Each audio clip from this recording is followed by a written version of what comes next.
All right, welcome to scaling. This is probably one of the most exciting and my favorite parts of e-commerce is once you find something that's working, you can start spending budgets and scaling. So what to know before scaling. So there are a few prerequisites that you have to have nailed down before you start scaling. You can't just start scaling and just wishy-washy, sunshine, rainbows, butterflies, and skies or whatever. You have to have these prerequisites on point. So you want to have a solid foundation, meaning a solid amount of profitable ad groups before you start scaling.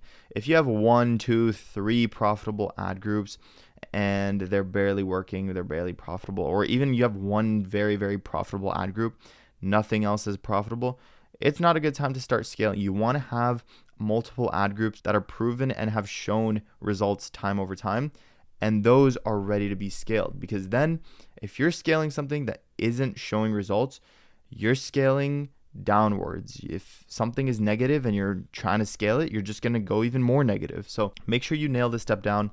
Make sure you have a high ROAS, because as you scale, it will drop. So this ROAS, or return on ad spend, will drop as you up your budgets, but the amount of volume you're doing will make up for it. So make sure your ROAS is high enough, and this just depends on your product and just how much you're profiting per sale, depending on the product that you're selling. But make sure your return on ad spend is high, because at scale it will dip. Now, not all products are scalable, and some of them do have caps. So for example, if you're selling a very niche product which isn't mass market, it's going to be difficult to scale that.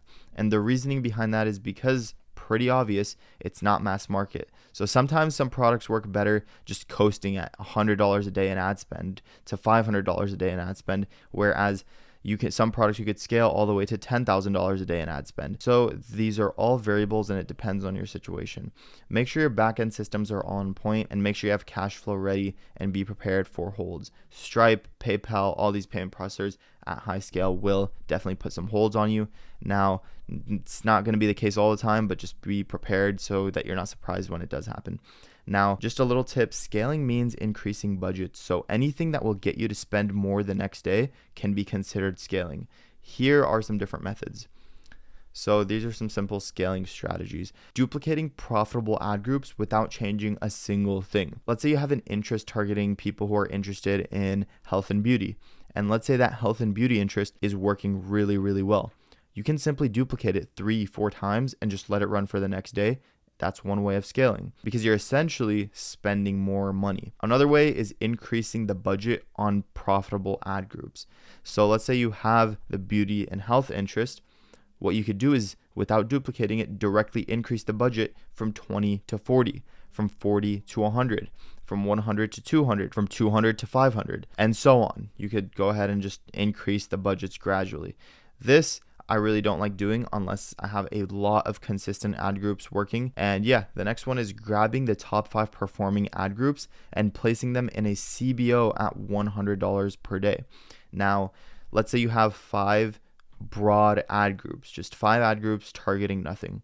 You could put those ad groups into a campaign known as a CBO campaign at $100 per day.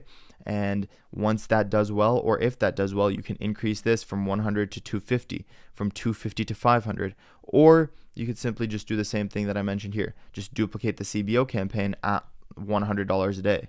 And you could do that multiple times. Essentially, you can just scale by spending more money. These are just basic strategies you can't go wrong with.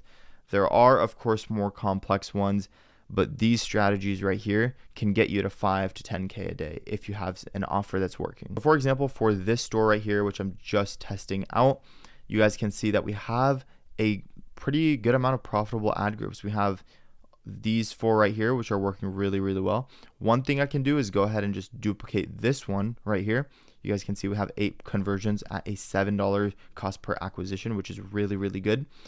We can go ahead and just duplicate this 2 more times and leave everything else the same. I'm not going to duplicate it now because it's not the end of the day yet, and I'm still waiting for the end of day results, but you can pretty much duplicate it and you should be good. Another thing you could do is duplicate this 5 times into a new campaign. and you just click copy. And it looks like you can't turn on campaign budget optimization directly, so you will have to create a new campaign and then copy these into the new campaign, which you can simply do by clicking copy and selecting the existing campaign from here and then throw it in there. So that's another way you could scale. Another thing you could do is going to the ad sets that are working, clicking edit budget, changing it from 20 to 50, from 50 to 100, from 100 to 250, from 250 to 500. Now, obviously you don't want to go this fast and you want to make sure you prove it at every step or every budget, but that's another way you could scale. So hopefully you guys enjoyed this, and pretty much remember, scaling is just increasing the budget. So whatever ways you could do that, you can do that. Now there are more complicated ways to scale and more complex ways where you could use bids and all that fun stuff, but for the basics, you don't really need that, and this should be completely fine.